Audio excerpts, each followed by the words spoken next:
afternoon, for giving us this grace to serve Him. Hallelujah. Love the Father's lavished on us, that we should be called His sons, daughters, precious in His sight. Greater love this world never seen, than He hung on the tree of life. He did such a thing for 30 years, like you and me. Oh God, thank you for loving me. When on the cross you made history, Lord, you died for me. Forever my grace will go to Thee. Oh God, thank you for choosing me, be your child and bear your name. Oh Jesus, I will never cease to sing your praise. Your love is patient and kind. It's greater than all I see. It always protects and trusts and holds, and will have no end. It's your love that lifted me up from the dead, set my feet on a solid rock. We were a place to stand, Lord, I'll always trust in your loving hand. Oh God, thank you for loving me. When on the cross you made history, Lord, you died for me. Forever my grace will go to Thee. Oh God, thank you for choosing me to be your child and bear your name. Oh Jesus, I will never cease to praise your name. Oh God, thank you for loving me. When on that cross you made history, Lord, you died for me. Forever my grace will go to Thee. Oh God, thank you for choosing me to be your child and bear your name. Oh Jesus, I will never cease to sing your praise. How wide, how long? How wide, how long? How high, how deep, how endless is your love for me? How wide, how long? How high, how deep, how endless is your love for me? How wide, how long? How high, how deep, how endless is your love for me? How wide, how long? How high, how deep, how endless is your love for me? Oh God, thank you for loving me. When on the cross you made history, Lord, you died for me. Forever my grace will go to Thee. Oh God, thank you for choosing me to be your child and bear your name. Oh Jesus, I will never cease to sing your praise. How wide, how long? How wide, how long? How high,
thank the Lord that He has loved us so much.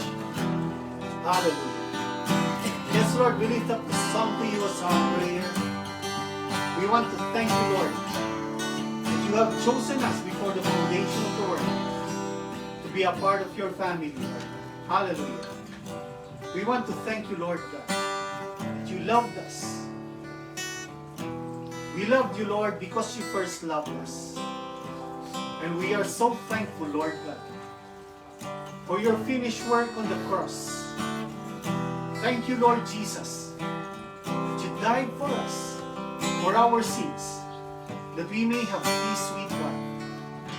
And so, Lord, right now, Lord, we declare, as Paul declares for himself, that we are now living for the one who died for us.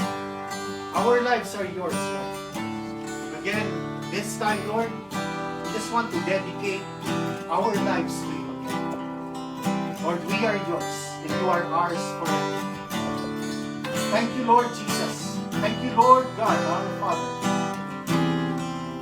that you have chosen us to be a part of your family. That you have taken all our sins, nailed them on the cross, and you have given us your righteousness. And now we can come boldly to the throne of grace to find help and grace in times of need. And truly, Lord, our lives are yours. Your grace, Lord, the abundance of your grace, the gift of righteousness, again we receive. We dedicate and lift up to you this time, Lord, that as we worship you, Lord, you will feel each and every one of us. I lift up to you my family. I lift up to you everyone who are joining us in serving you today at this hour. I lift them up to you, Lord. Receive our praises. Receive our praise. Receive the glory, Lord, that only belongs to you. Receive all praises, honor, and thanksgiving, Lord. We lift you up here in our midst. Be magnified, O God. Be magnified. Hallelujah. And as you have said in your word, Lord, that signs and wonders follow as we worship you, as we proclaim your word, as we listen to your word. That signs and wonders follow. Let your peace reign in our hearts. Let your goodness, Lord, be seen in our lives. Hallelujah. Let your glory fill this place, O God. Let your glory fill this place, O God. Let your glory fall in this place. Be magnified. May we see you, Lord, the author and finisher of our faith. May we see you, Lord. Hallelujah. Hallelujah. Hallelujah. We continue to lift up to you, Lord, our loved ones who are not with us. Continue to lift them up to you, Lord, wherever they are. Continue, Lord, to surround them with your goodness, your peace, your word, your mighty protection and your blessings. And now, Lord, as we worship you, again, Lord, receive all the praises, receive all the glory, all the honor that is due your name, Lord Jesus. Receive it. Lift it all up to you from our hearts. Hallelujah. We give glory unto your name. We give you glory, Lord. Glory to your most precious and wonderful name, Lord Jesus. Amen and amen. Hallelujah. We glorify the Lord. Hallelujah. Let us continue to worship the Lord. Let's give the Lord all the glory due His name. Hallelujah. Dance, lift up our hands.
moment there set me free,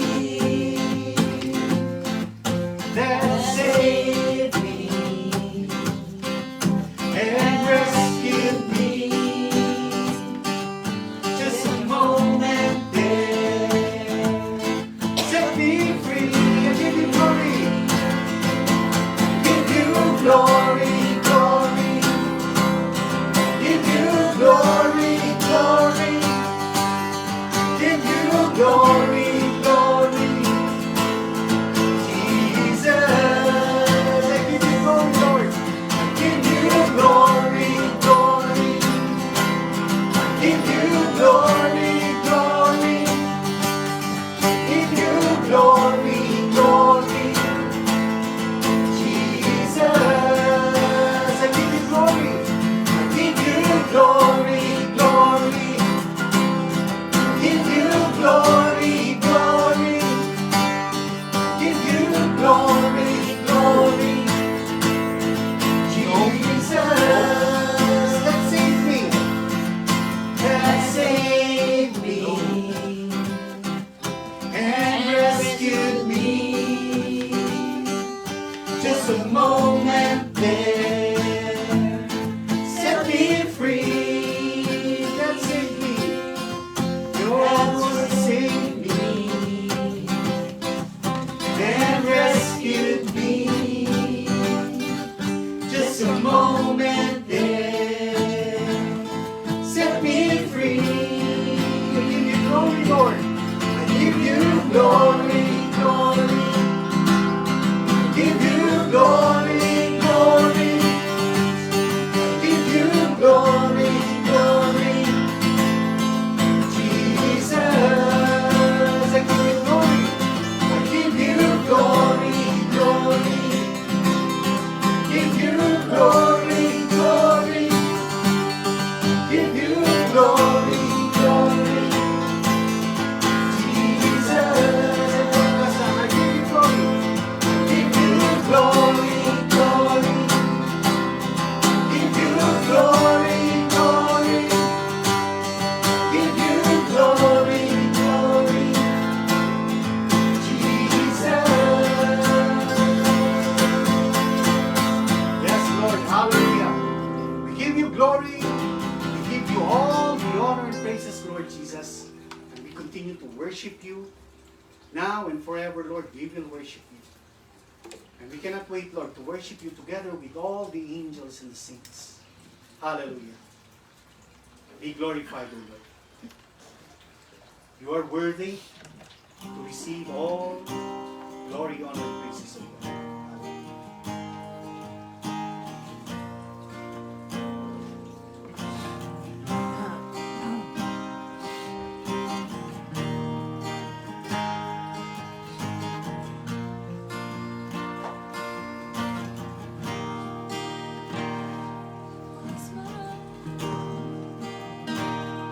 Was my cross before, so I could live in the freedom you died for.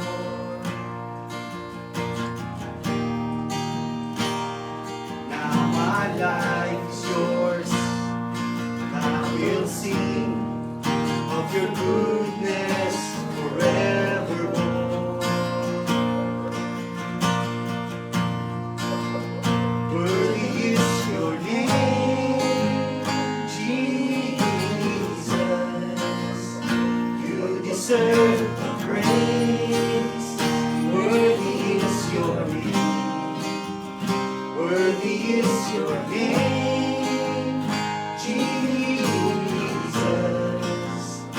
You deserve the praise. Worthy is your name.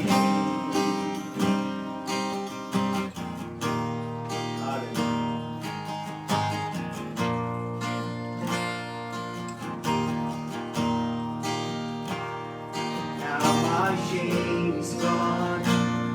Stand amazed in your love undeniable.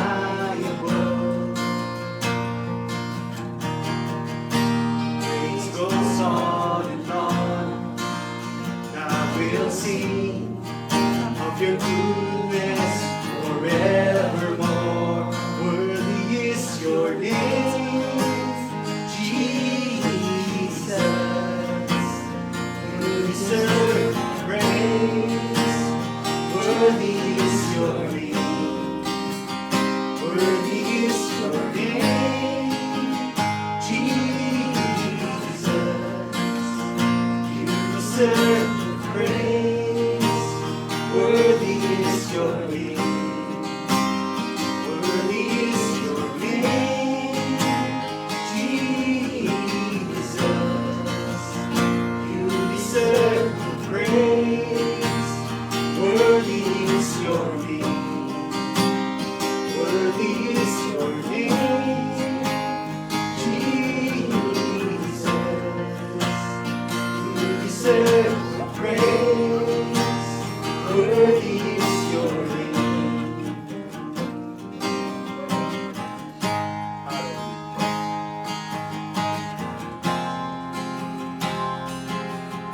Hallelujah.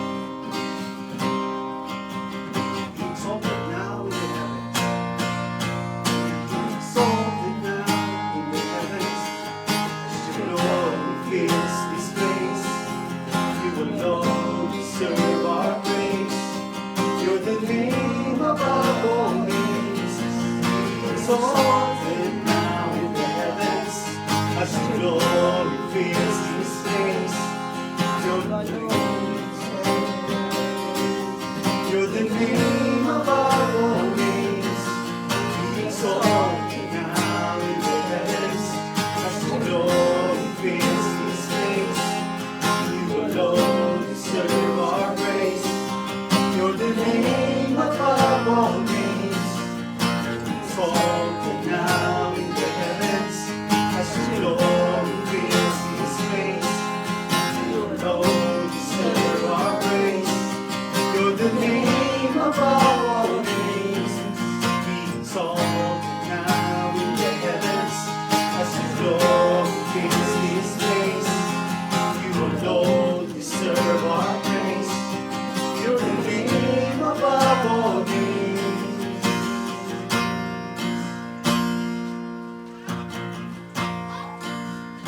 Worthy is your name, Jesus. You deserve the praise.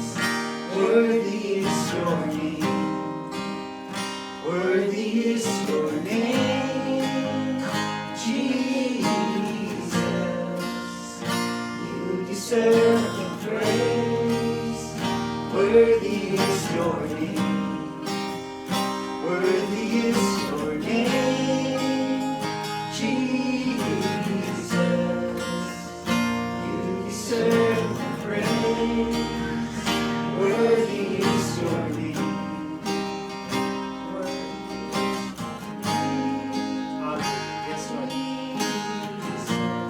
You deserve the praise. Yes, Lord. Worthy is your name.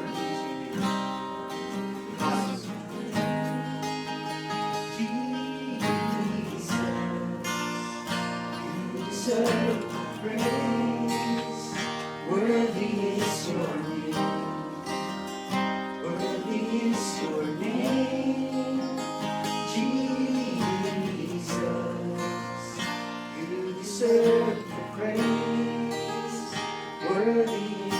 name. Song from the top as we take our communion, as we partake of the communion. Let us sing this song once again. Hallelujah. It was my cross you bore, so I could live in the freedom you died for.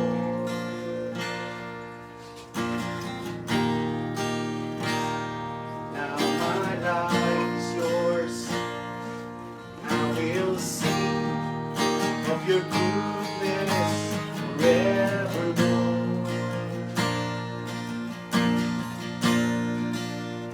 Worthy is your name, Jesus. deserve the praise. Worthy is your name. Worthy is your name, Jesus. You deserve the praise. Worthy is your name. Now my shame is gone. Now my shame is gone. Stand amazed in your love undeniable.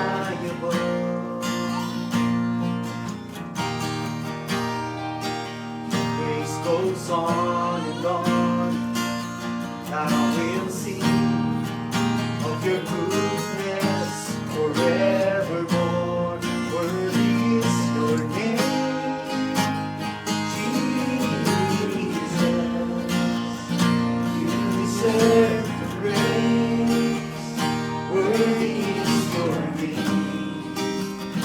Worthy is your name, Jesus.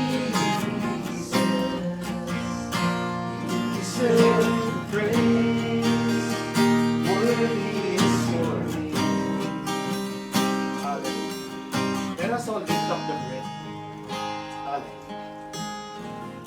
Lord Jesus, again, as we partake of this Holy Communion, Lord, we remember everything that you have done for us on the cross.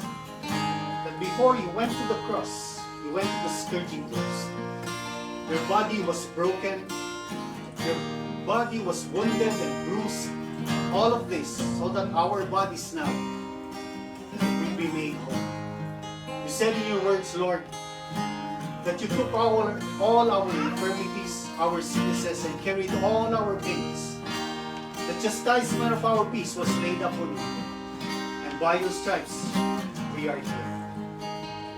The Lord Jesus, in the same night in which he was betrayed, he took bread, and when he had given thanks, he broke it, and he said, "Take, eat, this is my body, which is broken for you. This do in remembrance of me." Tanggapin po natin.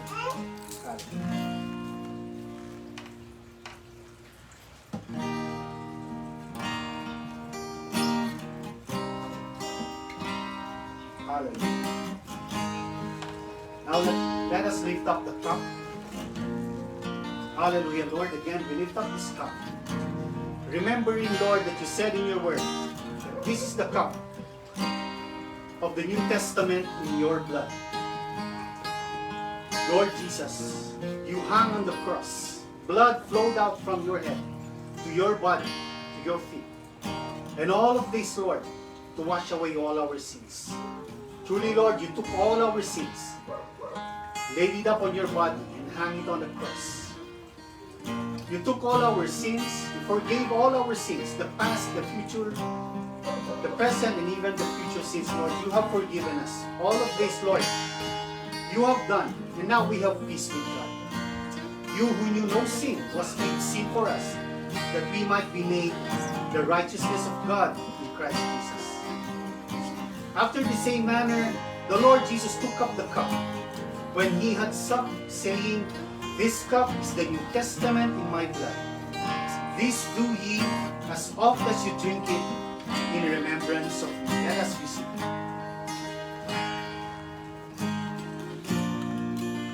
Hallelujah.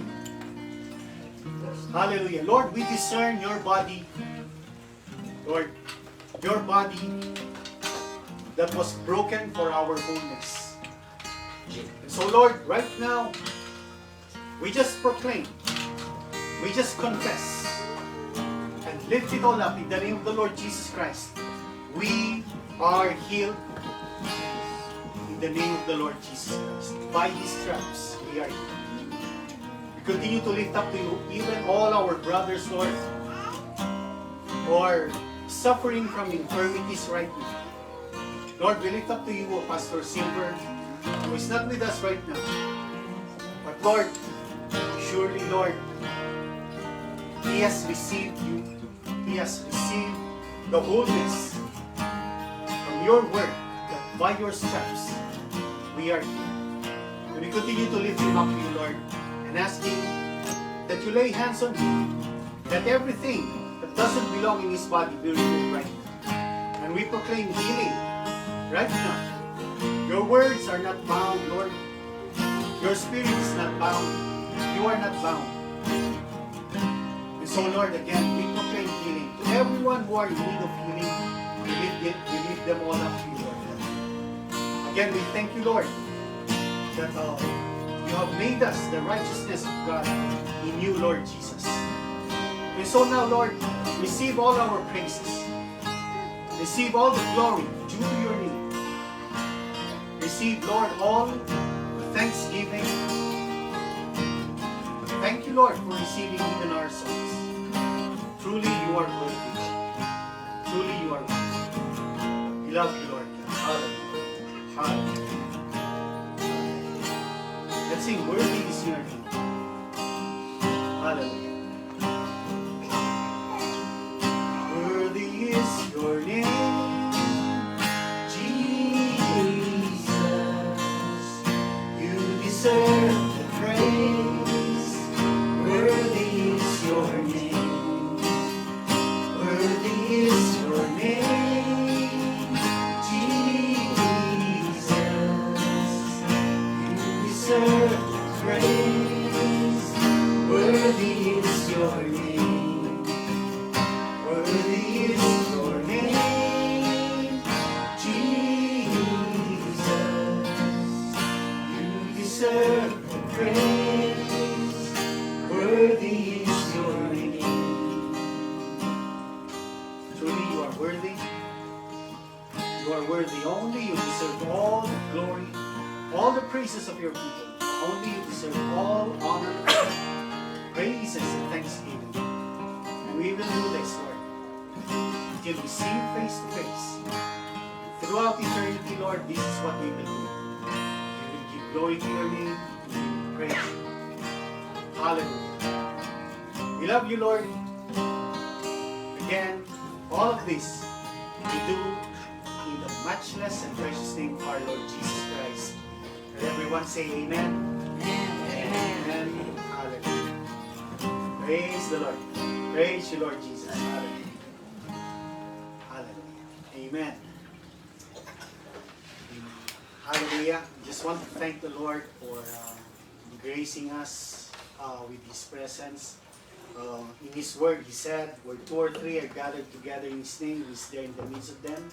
And we believe it, Lord. We believe this. Hallelujah.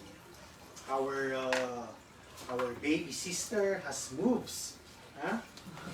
Pataas pa siya ng paa niya kanina sa sayaw niya. Amen. Praise the Lord. So, as early as that baby girl, mag 2 years old pa lang siya, and yet, she's hearing about praises. Dapat ganyan eh. Isanay natin sa mga bata. Bata pa lang sila, nakakarinig natin sila ng pagsamba sa Panginoon. Kaya sabi niya, in the book of Proverbs, sabi niya, you train up a child in the way he should go.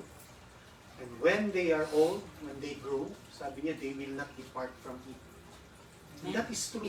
As early as that. Kung iba nga, as early as those babies in the womb, sinasanay na nila sa makinig ng salita ng Panginoon. I remember we used to do that to Nadine. When she was still in the womb, we read her verses, we talk to her about God, we pray, Kaya ngayon, naglilingkod siya sa Panginoon. And I believe even when and children. But they love to text more than serve yata. Amen. But anyway, we just want to thank the Lord again for gracing us with His presence. So let's continue with our service today. I would like to share you a word. It is a word, actually, we just heard this message, and it dawned on me that it would connect to our past messages last Sunday. And to give you a recap on our message last Sunday, It was about the sovereignty of God and the power of regeneration. What is the sovereignty of God? Ano ba yung sinasabing, how do we reconcile the sovereignty of God and the will of man? Kasi sabi ng iba, God is sovereign, kung ano yung sinabi niya, yun ang mangyayari. And yet, we have this will, na binigay ng Diyos, na pwede tayong mamili between good and evil. And that was the test that was given to Adam and Eve, whether they would obey God, or disobey Him. But again, going back to the sovereignty of God, makikita natin in the scriptures, it does tell us that God has chosen us even before the foundation of the world. Ang pinaka-example niya dito was Jacob and Esau. Sabi niya in Romans chapter 9 that even in the womb, again going back, even in the womb, sinabi na ng Panginoon, that Jacob would receive the blessing. Sabi niya in Romans chapter 9, they haven't done any good or evil yet. And yet, the Lord in His sovereignty said, Jacob I have loved, and Esau I have hated. The elder will serve the younger. Doon pa lamang sa loob ng tiyan nila, sinabi na ng Diyos, pinili niya na si Jacob ang magre-receive ng blessing.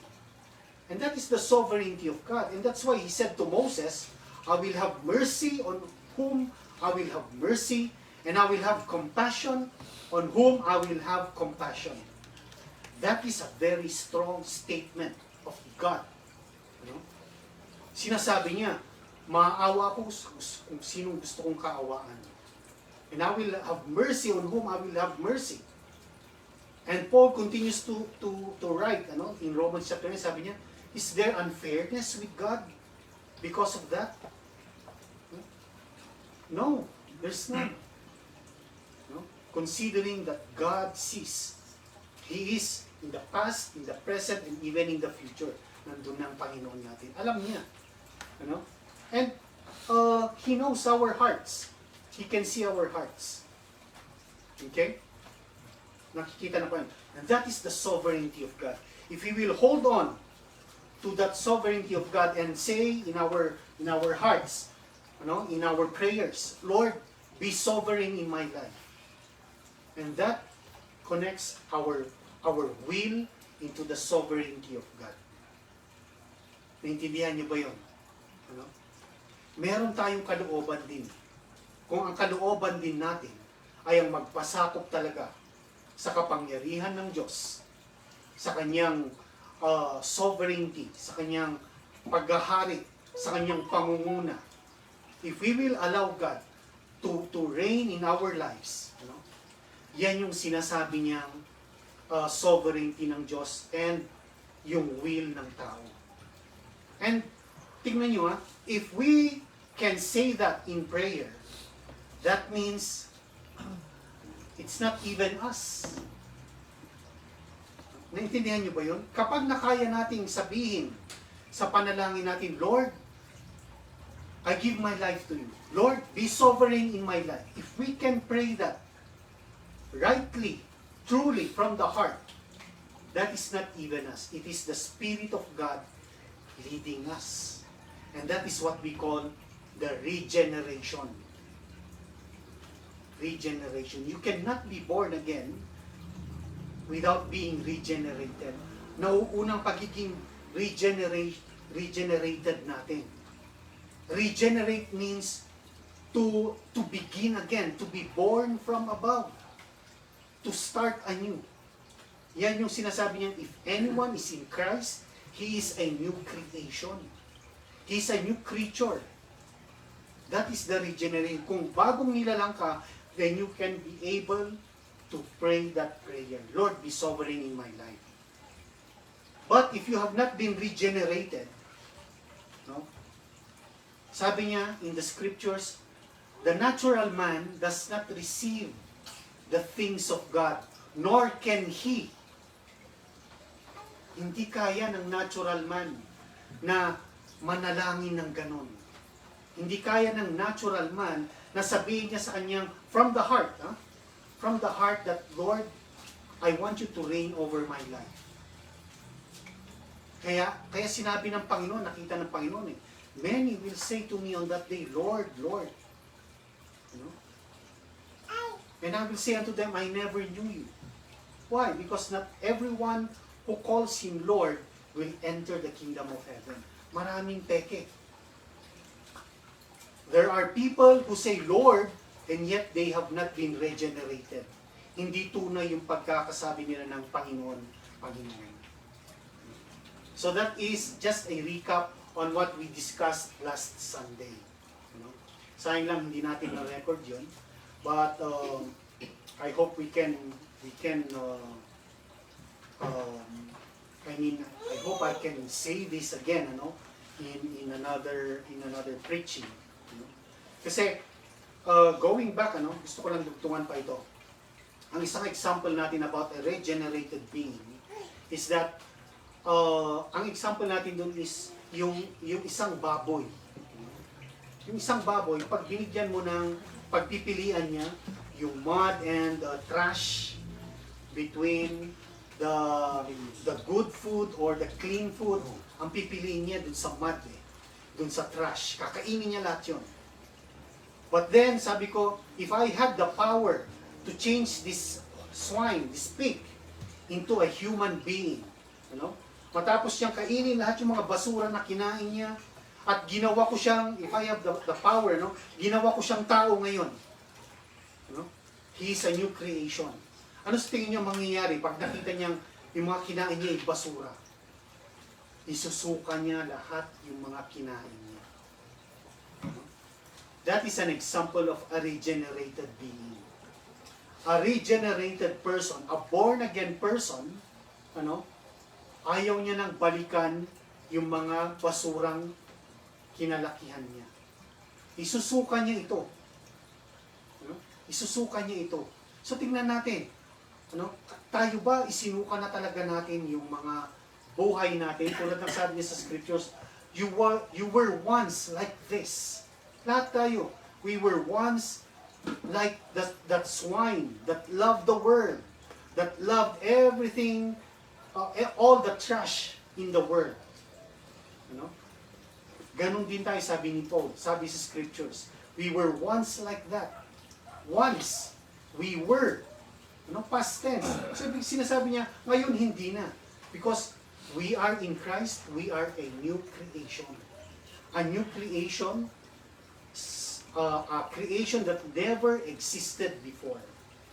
Yan ang ibig niyang sabihin. So, a regenerate person is a person, who was created or who is a newly created being. Yan ang regenerated person. Naintindihan niyo ba yun? So sana yun ang patuloy natin gawin. Lahat ng sasabihin ng Panginoon sa atin na ayaw niya, ayaw din natin. Pag sinabi niyang basura yan, then basura yun hindi natin kakainin. Ang kakainin natin yung binibigay ng Panginoon. And that is actually the food that we new creatures, new creation needs. What is that food? The Word of God. We need the Word of God. And that leads me to this message right now. Actually, karirinig ko lang itong message na to and I would like to share it sa inyo. Sana magbunga ito or talagang malaglag sa puso ninyo at maintindihan nyo ng maigi. Kasi ang sabi ni Paul dito, if you would consider these things, the Lord is going to help you. Sabi niya, when you consider what I say, if you consider these things, the Lord will give you understanding in all things. So I want us to open our Bibles first. I want you to open your Bibles in 2 Timothy chapter 2. 2 Timothy chapter 2 in verse 1. And before we read this, I would just like to again, ask the Lord in prayer, na matulungan niya tayo, na mabuksan ang puso natin, maintindihan natin ang mga bagay. Again, Lord, we lift up to you this word, and I'm asking, Lord, for your anointing on me and everyone who are under the sound of my voice, everyone who would hear this message, Lord. Let your anointing flow. And I'm asking for utterance, Lord. We are one in asking utterance. And as I speak, Lord, my prayer is that you speak in the hearts of those who would hear it. Those who have ears to hear, and have eyes to see, and have the heart to understand. Lord, speak to them. And to all of this again, we lift up to you all the glory. In Jesus' name, amen and amen. 2 Timothy chapter 2 in verse 1. Sabi niya, you therefore, my son, Paul was talking to Timothy. Sabi niya, you therefore, my son, be strong in the grace that is in Christ Jesus. Sabihin nga natin, be strong in the grace. Be strong in the grace That is in Christ Jesus. that is in Christ Jesus. Amen. This is the command of Paul to Timothy, na maging malakas kayo sa biyaya ng Panginoon. Be strong in the grace that is in the Lord Jesus Christ. How are we going to be strong in the grace? How are we going to be strong in the grace? Come on, I want you to put your attention on the word. Put your attention on the word. How are we going to be strong in the grace of God? Alam natin na ang isang kinote ni Paul for himself is that sabi niya, I can do all things through Christ who gives me strength, who strengthens me. Ang nagbibigay ng kalakasan sa atin, sabi niya kay Paul, ang nagbibigay ng kalakasan niya si Jesus. Sa atin ba, can we also say that I can do all things through Christ who strengthens me? Because that is being strong in the grace that is in the Lord Jesus Christ. If we are a new creation, we come to the Lord Jesus Christ and say that we can do this because it is Christ who is giving us the strength. Maraming bagay ang hindi natin kayang gawin when we do it by our human nature. Madali pang magpatawad ng mga nagkasala sa atin. Mahirap. No?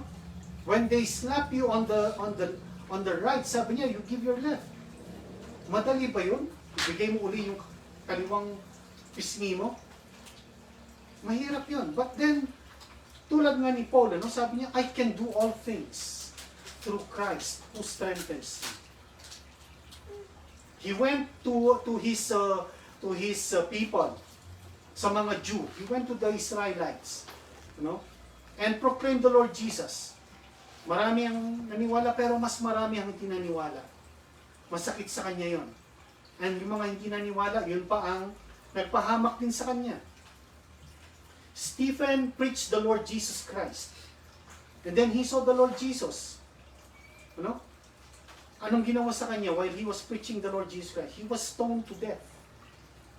And yet, ang sabi niya, Lord, do not put this charge upon them. Huwag mong isingil sa kanila itong ginawa nila. Madali ba yun? Pinapatay na siya. And yet, he can do it because it is the Lord Jesus Christ who is giving him strength. Amen? Now, on this message, Paul is telling us, encouraging us in 4 metaphors or in 4 ways. He's encouraging us on how we can continue to be strong in the Lord. Paul is encouraging us in 4 things. So if we will continue, go back to 2 Timothy chapter 2.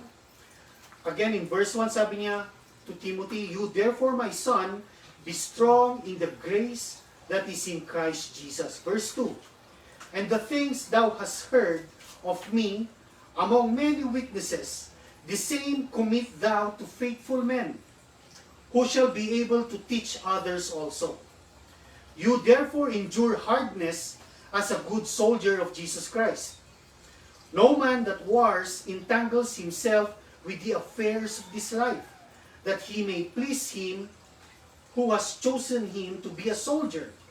And if a man also strive for masteries, yet he is not crowned, except he strive lawfully.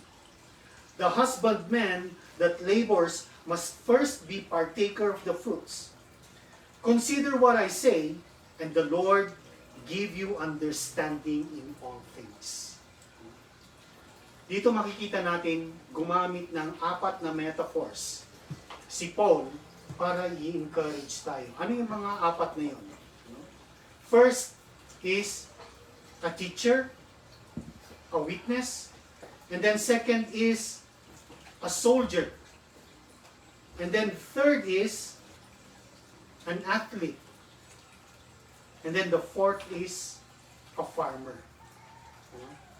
Ito yung mga metaphors na ginamit ni Paul dito sa talatang ito upang palakasin yung mga si Timothy. And I believe this is also for us right now. That's why when I heard this message, sabi ko, maganda nga itong magandang marinig natin lahat ito, maintindihan natin.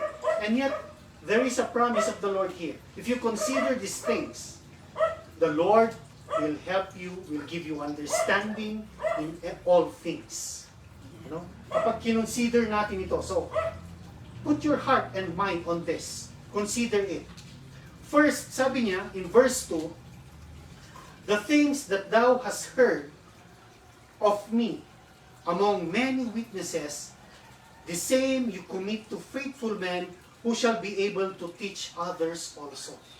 Sabi niya kay Timothy, yung mga narinig mo sa akin, and yung mga narinig mo among many witnesses, sabi niya, ibigay mo rin doon sa mga faithful men na kaya rin nilang ibigay sa marami pang iba. Ganyan dumarami ang Christians. Ganyan dumami ang Christians yung mga panahon nila. Because they received the word, they heard the word from witnesses. They heard it, they believe it, they receive it, and then they shared it. Naintindihan niyo ba yun? Ang bawat mananampalataya, every Christian, has this great commission. Hindi ibig sabihin na ligtas ka na, wala ka ng ibang gagawin. That is wrong. Every believer has a duty to do. Matthew chapter 28 verse 19. In verse 18 sabi niya, all authority in heaven and on earth has been given unto me, sabi ni Jesus. Nung ibinigay sa kanya lahat ng authority in heaven and on earth, anong sabi niya? Ipinasa niya sa mga disciples, go and make disciples of all the nations, baptizing them in the name of the Father and of the Son and of the Holy Spirit. Sabi niya. So that is the Great Commission. It was not just for the apostles then, it is also for the disciples now. Do you understand that?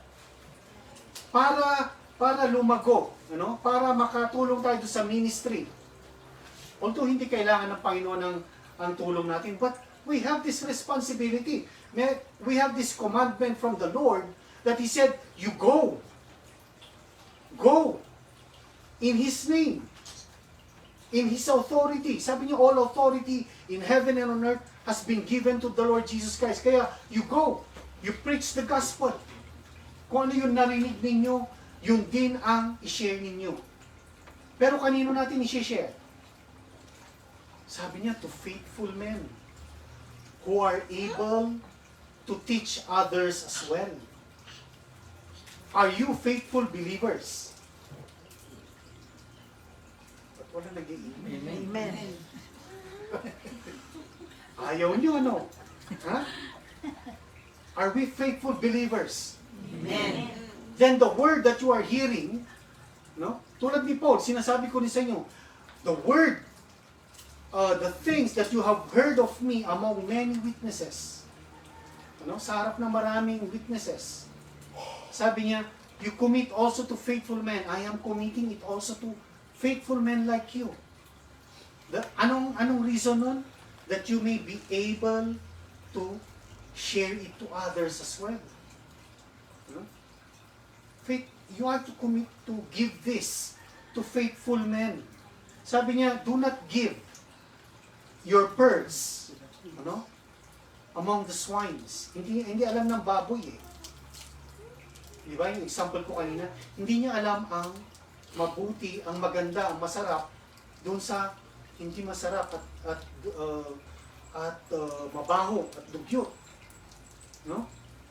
Kaya sabi niya, huwag niyo ibigay yung mga perlas niyo sa mga baboy. Dahil pakapakan lamang nila yan. So, you are to, what you have heard, sabi niya, we are to be teachers. We have to teach this, to others. The part of the Great Commission, sabi niya, baptizing them in the name of the Father and of the Son and of the Holy Spirit, teaching them to observe all things that I have told you. So we are to teach also for people to observe. Are you listening, Jody Ray? You keep your cell phones. I want you to close your cell phones. I want you to focus on this. There is a promise here. If you consider these things, sabi ng Panginoon, sabi ng Scriptures, the Lord will give you understanding in all things. So consider it. Listen. Put your heart into it. Huwag niyong hatiin yung pag-iisip ninyo. This is the Word of God. Paul was commending the Thessalonians. Sabi niya, I thank God that when you heard the Word from me, you did not receive it as it was from me, but you received it as the Word of God, for truly indeed, it is the Word of God. So yung sinasabi ni Paul, it is the Word of God. At yung binabasa ko ngayon, na sinulat ni Paul, is the Word of God.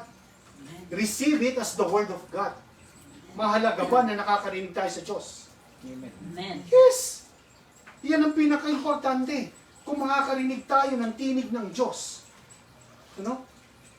We are the most blessed person on earth kung makakarinig tayo. Let's say an audible voice. And yet the Lord gave us His Word. Na kapag binabasa natin yung kanyang salita, we are hearing from Him. We are hearing directly from Him. Amen. Kaya nga, sabi ko sa inyo, magkakasama tayo magbasa ng Scriptures.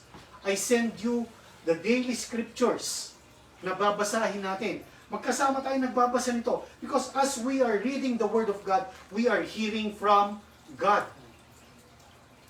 Do you understand? Para meron tayong ituro, we have to study. We have to hear. We have to learn. Magpa 5 years na tayo this coming 5 years ba? 4? Magpo 4 years na tayo. 4, ano? Magpo 4 years na tayo this coming July. And, tignan nyo in all of those years, 4 years na yon, marami na ako na-share sa inyo. And just like Paul was telling his son Timothy, sabi niya, what you have heard, the things, that you have heard of me, among many witnesses, you commit it also to faithful men who are able to teach. Pero hindi basta-basta kasi, Kaya ang sabi ko kanina, only the regenerate person can receive. Only the born-again person can receive the Word of God. Kasi buksan niyo yung Acts chapter 1 verse 8. In Acts chapter 1 verse 8. Ang sabi niya dyan, you shall receive power. Yung power dito is ability. Hindi lang authority, it's the ability. You shall receive an ability or a power after that the Holy Spirit is come upon you. And you shall be witnesses unto me both in Jerusalem and in all Judea and in Samaria and unto the uttermost part of the earth. The only way that a regenerate person can preach, can witness is when the Holy Spirit is come upon him. Ibig sabihin, when the Holy Spirit is come upon you, you will, ang kasunod to, you will be witnesses. And for you to witness, ano ba ang ginagawa ng isang witness?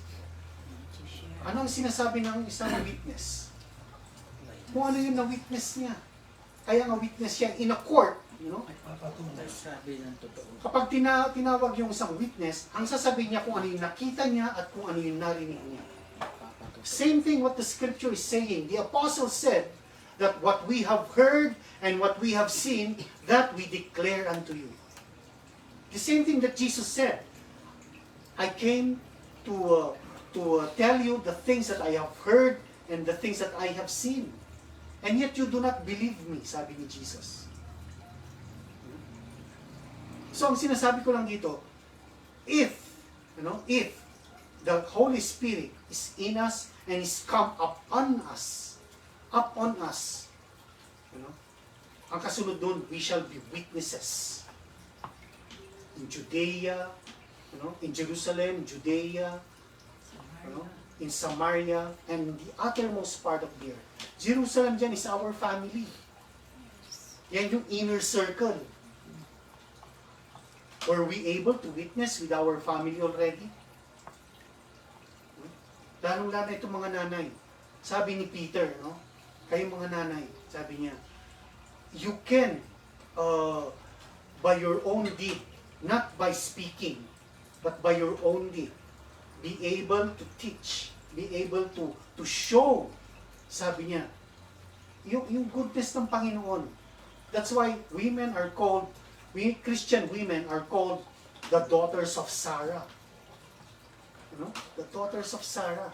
Kasi even dun sa pag-uugali lamang nila, they can already teach the young. They are teaching the young. Sa pag-preach nila. Buhay pa lang nila yun. But what Paul was saying to Timothy, sabi niya dyan, be teachers also. Turo nyo rin, be witnesses. And then you commit what you have heard, what you have seen, you commit also to faithful men who are able to give it to others, to teach others also. Nabanggit ko kanina na magpo 4 years na tayo. And 5. So it's really 5. Pa 5 years na pala talaga tayo. Kasi we started 2020? 2020, yes, magpa 5 years na tayo. And yet, there is a teaching in the Old Testament, in the book of Leviticus. Actually, katatapos, hindi ko alam kung nabasa niyo ito in Leviticus chapter 19. Na kung saan sinasabi, kapag nagtanim kayo, sabi ng Panginoon, sa mga Israel, when you go into a land, into the land that I am promising you, and then you plant trees. When you plant trees, sabi niya, the first 3 years, hindi niyo pwedeng kainin ang bunga niyan. Hindi niyo pwedeng kainin yung bunga niyan. Hayaan yung malaglag, pagkain ng lupa, pagkain ng mga mahihirap, pagkain ng mga kukuha nun. Pero kayong nagtanim, hindi niyo pwedeng kainin yan, sabi niya. The first 3 years. On the 4th year, hindi pa rin pwedeng kainin, pero pwede yung nang kunin at ialay sa Panginoon. That is what we did in the 4th year. Lahat yung mga bunga natin, iniaalay natin sa Panginoon. I am lifting up the ministry, the church, to our Lord. Actually, message sana ito sa sa anniversary natin. Pero binibigyan ko kayo ng a view of it. On the 5th year, sabi niya, then you can eat the fruit. On the 5th year, na nagbunga yung mga tanim ninyong mga puno, pwede nyo nang kainin yung mga yun. That is for you na. That is the blessing of the Lord. Amen ba? Amen. And this is the 5th year. Kakainin na natin yung bunga ng pag-share natin, yung pag-ministry natin. Yung binigay ng Panginoon na ministry natin, lahat ng bunga nito, pwede na nating kunin. Ibig sabihin, that is the blessing that we will be receiving now. My prayer for the ministry is, Lord, bless the ministry. Bless the ministry. Sabi ko, ang blessing na hiningi ko sa Panginoon sa ministry is, since this is a family ministry, Lord, gusto ko lahat ng mga kamag-anak namin, magsasama-sama kami naglilingkod sa iyo. And if this would be the year that the Lord would come for His church, kasama lahat ng mga mahal natin sa buhay. Amen. Amen. Amen. Amen. Again, going back to 2 Timothy chapter 2. Go back to 2 Timothy chapter 2. Sabi niya, the first metaphor na ginamit ni Paul, for us to be strong, is we are to be witnesses. Magiging malakas tayo eh. Habang nag-aaral ako ng mga ituturo sa inyo, nagiging malakas ako eh. Kasi naiintindihan ko yung salita ng Panginoon. Naririnig ko siya. Naiintindihan ko ano yung sinasabi ng Panginoon sa atin.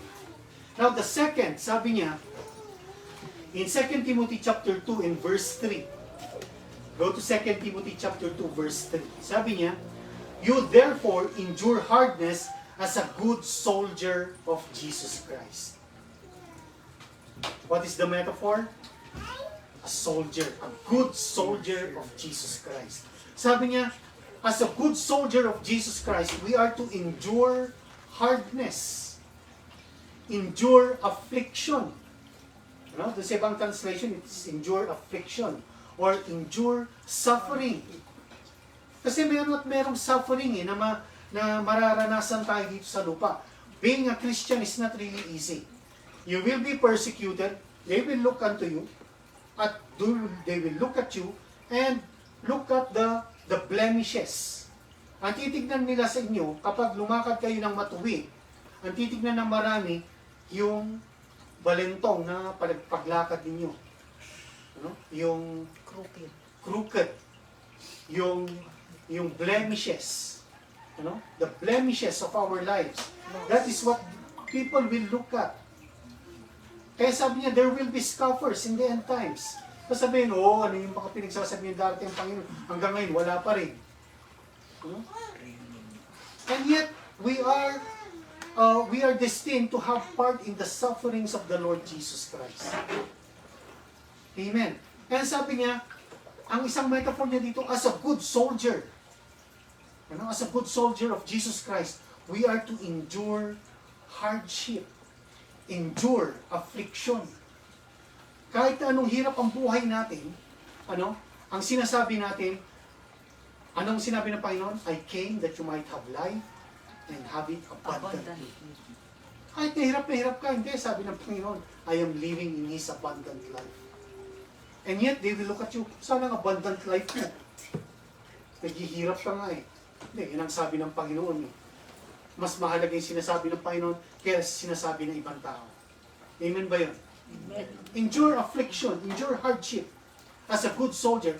In verse 4, tingnan niyo sabi niya in verse 4, no man that wars entangles himself with the affairs of this life, that he may please him who has chosen him to be a soldier. Walang lingkod ang Diyos na sundalo na ang buhay niya pa rin ay yung entangle dito is nakikisalamuha sa kaguluhan ng mundo. Ang mundo, alam natin, punong-puno ng kaguluhan yan. You live in peace, and then the enemy would come and bring you trouble. Yes. Ang ganda-ganda ng samahan, ng fellowship, and yet the enemy would come and bring a confusing spirit. Nagkaroon ng confusion ngayon. If we are not deep in the Lord, if the Lord is not giving us His Word, if we are not deep in His Word, We will be confused. may scatter yung sheep. The sheep would be scattered.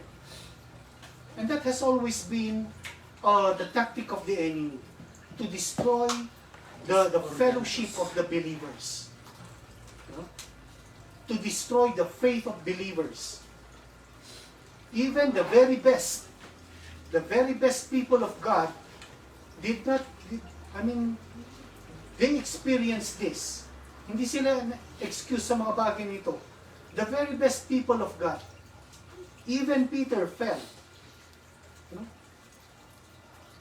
Nag-preach na siya, dami niya na-convert, and yet he fell. Nalaglag pa rin siya. Nung nakikikain siya sa mga Gentiles, biglang sinabi sa kanya, parating na dito yung mga Jew ng Israel. Anong ginawa niya? Lumayo siya sa mga Siguro baka kumakain siya ng karne ng baboy, tinapon niya, isinuka niya bigla. Huwag niyo sasabihin na nakikain ako sa inyo. That's why Paul rebuked him. In the face, sabi niya on the face. I rebuked him because he was wrong. Sabi niya. Nalaglag pa rin siya. Even the very best. Peter denied the Lord Jesus Christ, and yet the Lord Jesus Christ said, but I prayed for you. No? So, no man, walang soldier ng Diyos, walang sundalo ang Diyos, na ang buhay niya, sa halip na nakikipagyera, abalang-abala siyang nag-aayos ng kung anong mga kaguluhan dito. No? Hindi. We are in a spiritual battle every day. Against ourselves, against outsiders. We are in a spiritual battle. Kaya nga dapat sabi niya, do not be entangled with this world. If you suffer, then suffer as a Christian. Yan ang sabi niya kay Peter. I want you to open 1 Peter chapter 4. Go to 1 Peter chapter 4. Let us read this scripture from Peter. Si Peter, alam niya ito kasi nalaglag siya ilang beses. But I want you to read this. In 1 Peter chapter 4, in verse 12. We are not to be ashamed in our afflictions. In verse 12, sabi niya, Beloved, do not think it strange concerning the fiery trial which is to try you as though some strange thing happened unto you. But rejoice inasmuch as you are partakers of Christ's sufferings. Huwag kayong magtaka kung merong parang kakaibang nangyayari sa inyo. Kung inaatake kayo ng kaaway, sabi niya, rejoice. Dahil you are being partakers of Christ's sufferings. That when His glory shall be revealed, you may be glad also with exceeding joy. If you be reproached for the name of Christ, happy are you, for the Spirit of glory and of God rests upon you. On their part, He is evil spoken of, but on your part, He is glorified. But let none of you suffer as a murderer, or as a thief, or as an evildoer, or as a busybody in other men's matters. Busybody, ito yung nag-judge. Yung parang pulis. Pinupulis niya lahat ng mga tao. Ito, tignan mo yung Kristiyanong yan. Ito, ganitong ginagawa ng Kristiyanong yan. They look at the blemishes of Christians. Verse 16. Yet if any man suffer as a Christian, let him not be ashamed, but let him glorify God on this behalf. For the time is come that judgment must begin at the house of God. Judgment will begin where? At the house of God. The house of God, dito sa atin. Judgment. So, sabi niya dyan, and if it first begin at us, what shall the end be of them that do not obey the gospel of God? If the righteous scarcely be saved, where shall the ungodly and sinner appear? Kung mag-uumpisa ang judgment ng Panginoon sa kanyang church, paano pa yung wala sa church? Paano pa yung wala sa church? Thank you. Hindi na siya natakot sa kamay ko. So, ang sinasabi dito ni Peter, kung magsasuffer tayo, if we will endure affliction as a good soldier of Jesus Christ, do not be ashamed. Do not be ashamed. Huwag kayong mahiya sa mga nangyayari sa atin. Bigyan ako ng baby ng pagkain. So, let us not be ashamed. As a good soldier of Christ, do not be entangled in the affairs of this life. Amen ba? Nakuha niyo ba yun? Are we good soldiers then? Amen. If not yet, let us start now. Be a good soldier. Iwasan natin magkaroon ng kaguluhan sa mundong ito na maayon ang buhay natin sa mundong ito. Amen? Amen. In 2 Timothy, go back to 2 Timothy chapter 2, in verse 5. So first, sabi niya, we are to be teachers. We are to share. We are to be witnesses. Second, we should be good soldiers of Jesus Christ. And the third is, sabi niya, in verse 5, 2 Timothy chapter 2, verse 5, and if a man also strive for masteries, yet he is not crowned except he strive lawfully. In other translations, sabi niya, and athletes cannot win the prize unless they follow the rules, unless they strive lawfully. So anong sinasabi dito isang metaphor sa atin? The life of an athlete. You know? The life of an athlete. Ano bang ginagawa ng isang athlete? You know? Manalo. Sabi niya, they strive lawfully. They strive, nagpupursigi sila. Ano? But according to the rules, we have to strive lawfully. Binabasa ko kanina, yung shinare na buhay ng isang racer noong 1968 in Tasmania. In Tasmania, hindi, kalimutan yung country niya. But he was a racer, no? Naki-join siya ng isang race. But yet on the race, sa dami na nagre-race, nagkaroon ng parang nagkabunggu-bungguhan sila. Ano? And nung pagkatumba niya, talagang nag-suffer yung niya, yung knee niya, yung paa niya, na-dislocate yung shoulders niya. Ano? Doon sa stumbling nilang yun. So, doon sa 75 starters na yon, yung 18, nag-quit na kaagad. Yung mga natumba doon, nag-quit na kaagad. So siya, sa halip na pumunta na rin siya sa hospital because of his injury, tumanggap lamang siya ng medical attention. And after that, ikinuloy niya yung race niya, napipilay-pilay siya. Natapos yung race, 1 hour. Tapos na ng 1 oras yung race, na ibigay na yung medal doon sa mga nanalo, doon pa lamang siya nakarating ng finish line. After an hour. So sabi ng mga reporters sa kanya, bakit itinuloy mo pa rin yung race? Sabi niya, alam mo nang wala ka ng pag-asa. Sabi niya, ito yung sagot niya, na talagang nakakuha ng attention ng maraming reporters. Sabi niya, my country did not send me 5,000 miles to start the race. They sent me 5,000 miles to finish the race. So, tinapos niya. Yun naman tulad sa atin, hindi tayo tinawag ng Panginoon para umpisahan yung race na yun. Tinawag tayo ng Panginoon para pagdating ng panahon, tulad ni Paul, sasabihin din natin, I have fought a good fight, I have finished the race, and I have kept the faith. Dapat dumating na rin tayo sa puntong ganun na pwede na natin sabihin I have fought a good fight. I am fighting a good fight. The good fight of faith. Pagdating ng panahon, masasabi rin natin, I have finished the race. And I have kept the faith. Mamatay tayong nananampalataya. Amen ba yun? Amen. Ang isang example na binigay sa atin dito, go to 1 Corinthians chapter 9. In 1 Corinthians chapter 9, in verse 24,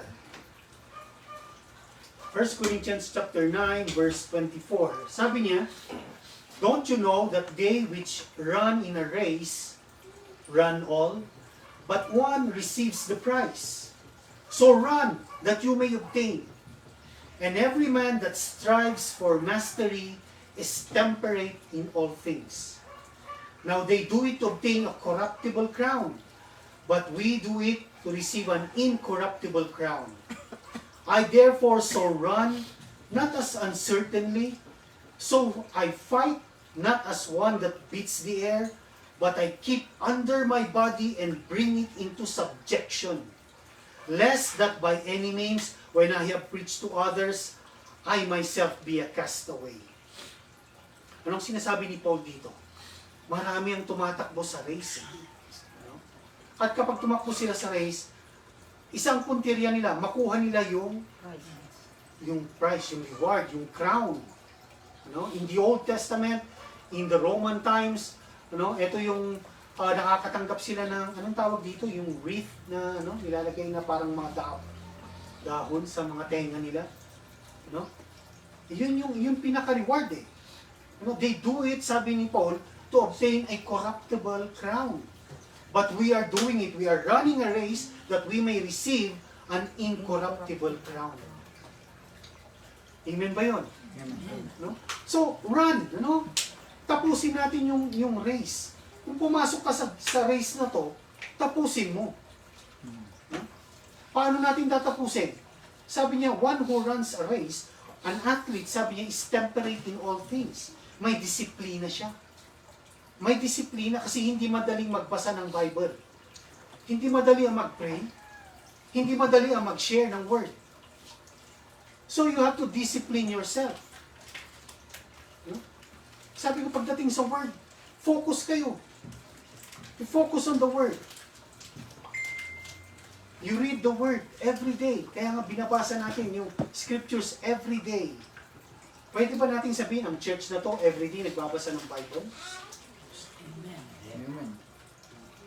Ilan yung mga nagbabasa ng Bible daily? Dapat ganun tayo. We are to be athletes, sabi niya, na talagang tatapusin yung race. Pero may disiplina. Sabi ni Paul dito, kasi mahirap na. Baka matapos ako mag-preach sa marami, pagdating ng rapture, naiiwan ako. I will be a castaway, sabi niya, after I have preached. Kasi wala akong disiplina. Nakita niyo na ba yung mga videos na gano'n na nag-preach yung pastor and then biglang nag-rapture, nawala yung congregation niya, siya nandun na iwan siya. So, kaya nga dapat disiplina, sabi niya. We have to run that race to receive an incorruptible crown. Actually, maraming crowns na marireceive eh. There is the incorruptible crown, the imperishable, sabi niya. Incorruptible, hindi nabubulok na corona. There is the crown of rejoicing. Sabi ni Paul, you are my crown of rejoicing. Sabi niya, there is the crown of righteousness, which the Lord, the righteous God, shall give unto us, to those who are waiting for His coming. Sabi niya, the crown of righteousness. And then we have the crown of glory. The crown of glory. Those who love His righteousness and love His appearing will also receive the crown of glory. And we have the crown of life. Ang dami nating reward na tatanggapin if we will finish the race. Kaya ang isang encouragement ni Paul dito, be strong in the grace of the Lord Jesus Christ. Be like an athlete, sabi niya. Na kapag tumakbo, dinisiplina niya kanyang sarili, nag-train siya na maigi, nag-aral siya, and then tinapos niya yung race. Amen ba? Amen. Are we going to finish the race? Amen. Yes, by the grace of the Lord Jesus Christ. Let us finish the race. Amen? And lastly, go back to 2 Timothy chapter 2. In verse 6, sabi niya, the husbandman that labors must be first partaker of the fruits. In another translation, verse 6. 2 Timothy chapter 2, verse 6. A hard-working farmer. The hard-working farmers should be the first to enjoy the fruit of their labor. So ano yung metaphor na ginamit dito? It's a farmer. Hardworking. Hardworking farmer, yes. Hardworking farmer. Anong ginagawa ng farmer? Farm. Nagtatanim. Nagtatanim ng seed. So, And yet we have been taught that the seed that we are planting is the Word of God. Kailangan nagtatanim ang isang farmer. So if we are to continue and be strong in the grace of the Lord Jesus Christ, we should be doing this. Sabi niya, we should be teachers. We should be soldiers. We should be athletes. And we should be farmers. Planting the seed. Tayo ba nagplant talaga ng seed? Are we planting the seed, the Word of God to others? Kahit sa family lang natin. Hindi sayang. Ang sinasabi ng Panginoon, our labor is not in vain in the Lord. Ang pagtatanim natin, ang pagtatrabaho natin, hindi vanity sa Panginoon yun. Sabi ng Panginoon, Behold, I come quickly, and my reward is with me. May reward siya eh. So, hindi sayang yung gagawin natin na pagtatanim. Tanim natin. Sabi ko, ang isang magandang practice sa isang family is read the Word of God. Pray every meal. Before meals. Pray before going to bed. Together.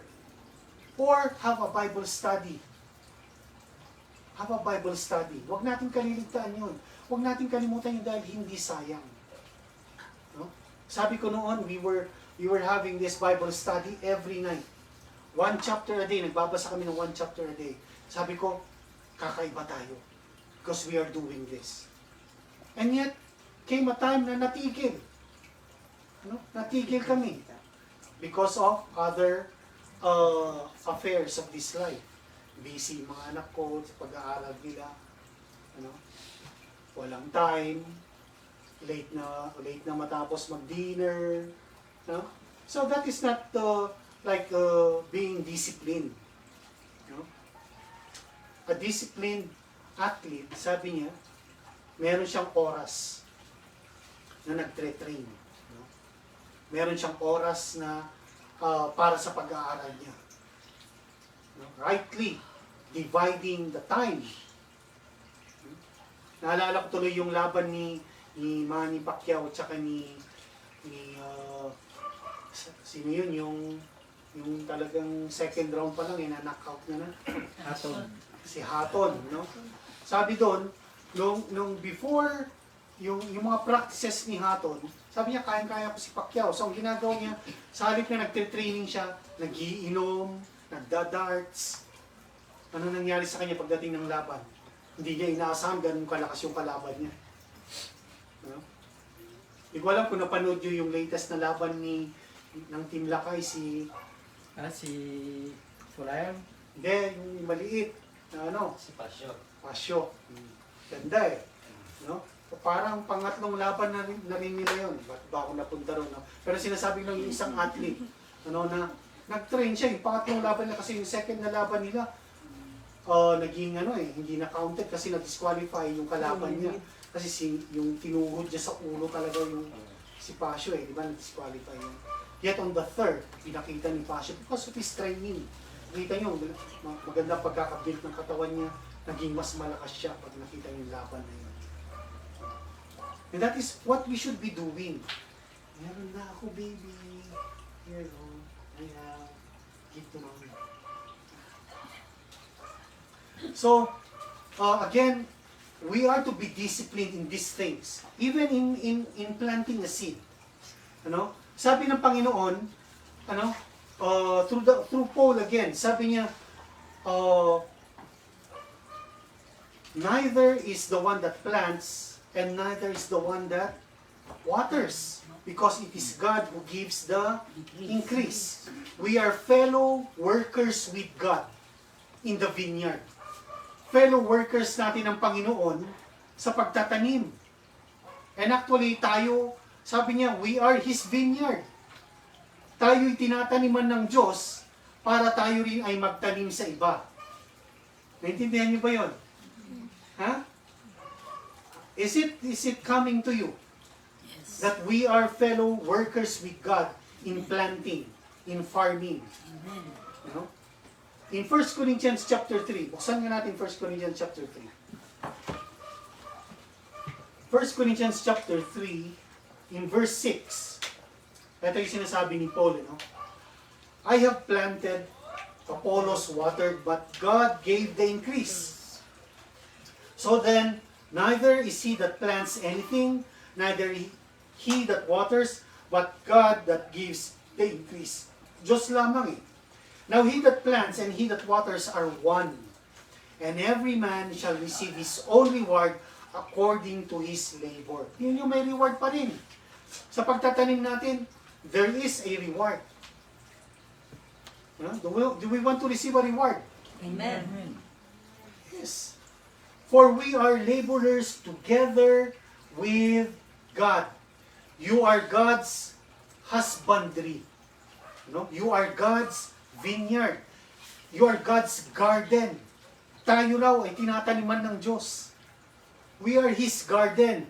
Ye are God's building. No? Tinataniman tayo ng Diyos para tayo rin ay magtanim at magdilig sa iba. Amen? And again, to conclude this, meron at merong reward when we do these things. No? Unang-una, sinabi niya, when you consider these things, God will give you understanding in all things. And yet the Lord promises that our labor is not in vain in Him. So sabi niya, abound,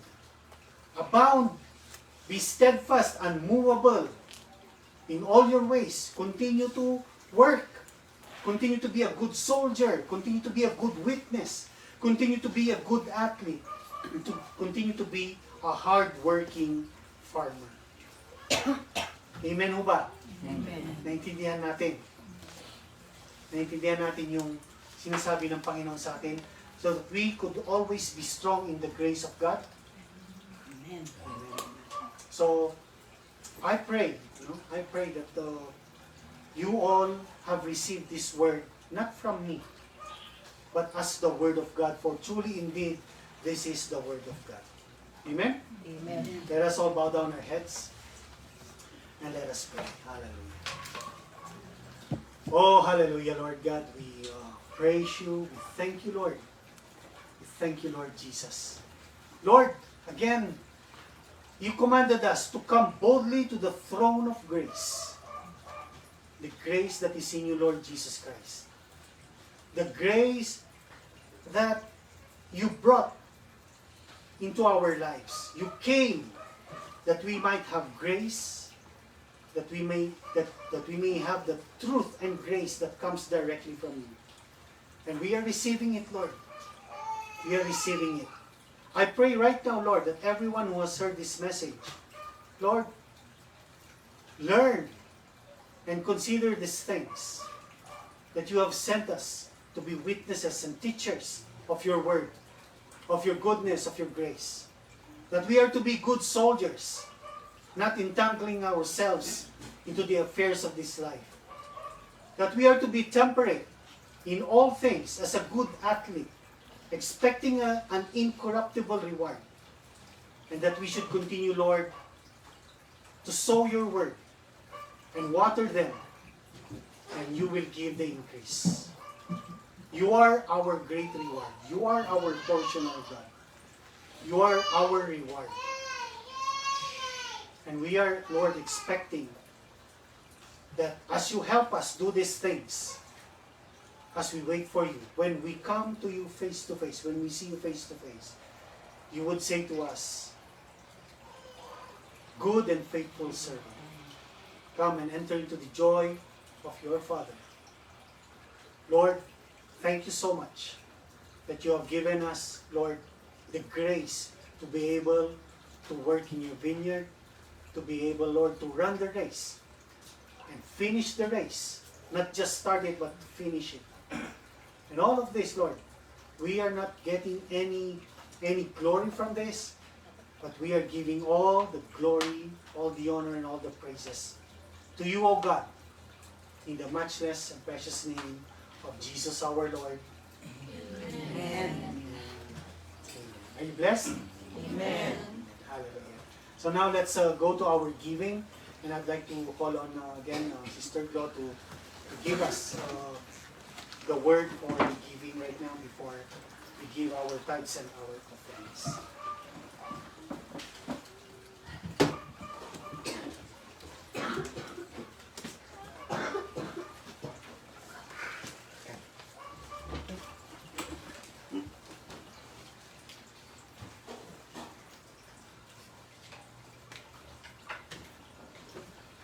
Yan.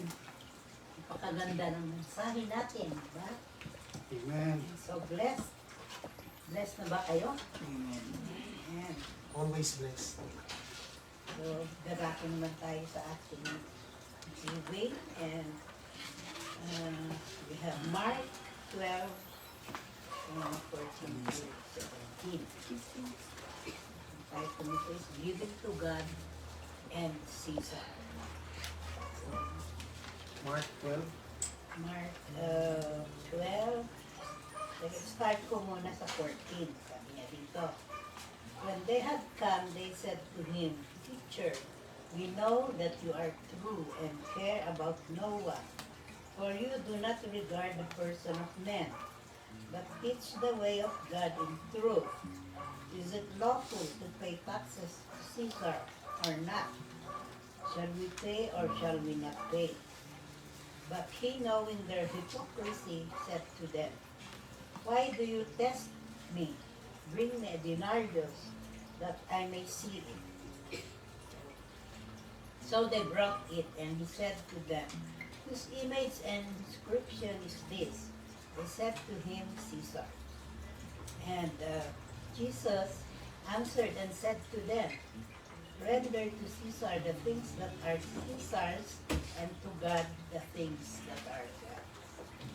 So, ito po ang scripture natin sa ating giving to God and Caesar. So, parang kwan ito yung sa we're navigating our dual citizenship. Parang dual citizenship kasi dalawa, no? God and Caesar. So as Christians, we live in two worlds. We live in two worlds. The earthly, which is our present, and the spiritual, our relationship with God. We have been given a dual citizenship. Pero di ba sa Amerika, sabi nito, wala na raw dual citizenship. Kung American ka, American ka. Kung Pilipino ka, Pilipino ka. So, ewan ko kung natatanggal nila yan.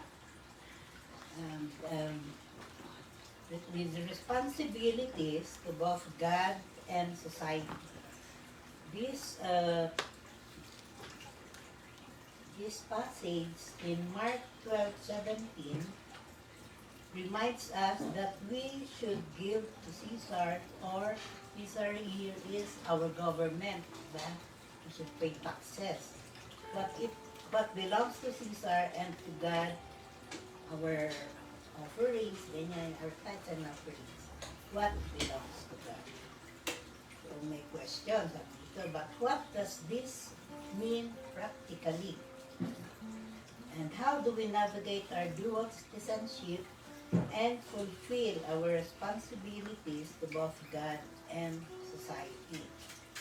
So one way is to prioritize our loyalty to God. So unahin natin dapat ang ating Panginoon. Above all else, we can ask His guidance and wisdom on every decision we make. So, wisdom galing sa Panginoon, di ba? So, sabi niya kay James, without wisdom, we should ask God. Whether it's paying taxes or choosing how we spend our time and resources. When we put God first, He can help us navigate the complexities of living in a fallen world. So, tutulungan tayo ng Panginoon pag uunahin natin siya sa lahat ng bagay, diba? Sa lahat ng nararanasan natin sa buhay, kapag ilalapit natin sa Panginoon, ay nakakasiguro tayo, tutulungan niya tayo kung ang puso natin ay nasa sa Kanya. So there's another way is to be good stewards of the resources God has entrusted to us. Diba? Ito yung mga trabaho natin, mga negosyo natin, galing lahat sa Panginoon yan eh. Kung maganda ang pamamalakad natin sa ating mga resources, maganda rin ang mga magiging bunga nito. This includes not just our finances, but also our time. So, sa finances natin, nagbibigay ba tayo, nagbabalik ba tayo sa ating Panginoon? Kasi galing lahat sa Kanya yan eh, diba? Kung ay kahit anong tiyaga natin, kung hindi tayo marunong magbalik sa ating Panginoon, ay hindi rin lang magbuti ang magiging outcome nun. Sa ating mga time, so time natin, magbibigay ba tayo ng time tulad ng sabi ni Pastor na magbasa ng Bible, yung Bible reading natin, dalawang chapter lang yun. Diba? Hindi pa aabutin yun ng 30 minutes siguro sa pagbabasa, no? Maganda yung mga ano natin ngayon, dahil ngayon nagsisystematic tayo sa ating Bible reading. So, kung sinusunod natin yan, ay maganda ang magiging outcome sa buhay natin. We will be rewarded, sabi nga ni Juan Paul sa ano natin. Sa ating mga skills. Mga skills natin. Yung mga boses ninyo, gamitin mo sa Panginoon. Amen. Ang hirap naman, no? Hindi mo marinig yung mga boss nila sa pagkanta. Ang tagal-tagal na natin nag-ano. 4 years, ang alam ko, 4 years pa lang eh. 5 years na pa lang. 2020. Tapos, ano, yung sa bahay natin, lalakas ng boses natin na kumanta, di ba? Pero bakit dito sa ating present world, eh, parang ang March. hirap marinig yung mga boses nila eh. Nag-start tayo ng June. You have to use the skills. Baka pagdating ng araw, mawala pa yan, mga ano na yan, na talents na binibigay sa atin ng Panginoon. And another thing is our relationships. Yun sa relationships natin sa ating mga ano, sa family natin, sa mga kaibigan natin, na share ba natin si Jesus sa kanila. Yan. Yun ang mga dapat natin binibigay na ginagawa para mabigyan natin ng kaluwalhatian ang ating Panginoon. So, we can use these resources to serve both God and society, seeking to bring glory to Him in all we do. So dapat yun ang dapat natin na strive yung mabigyan natin ng kaluwalhatian ang ating Panginoon. So, but we must also remember that ultimately everything belongs to God. Amen ba doon? Amen. Everything belongs to God. And trusting Him to guide us in every decision we make. So, tinatrust ba natin ang Panginoon sa lahat ng ating decisions? We should trust God in everything we do. We should acknowledge Him in every decision that we make. And I'm very sure that the blessings of the Lord will come upon us. So, yan po ang ating encouragement sa ating video ngayon. We should give back to the Lord. Kasi kailangan din natin yan sa ating ministry eh.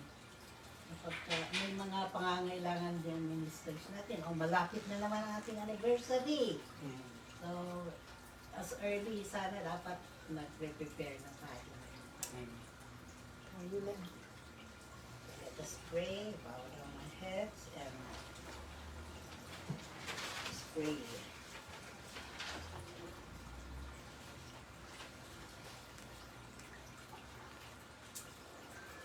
Hallelujah. Hallelujah. Lord God, our Father, in Jesus' name, we thank you for entrusting us with a dual citizenship and for showing us how to navigate the tensions of living in both worlds.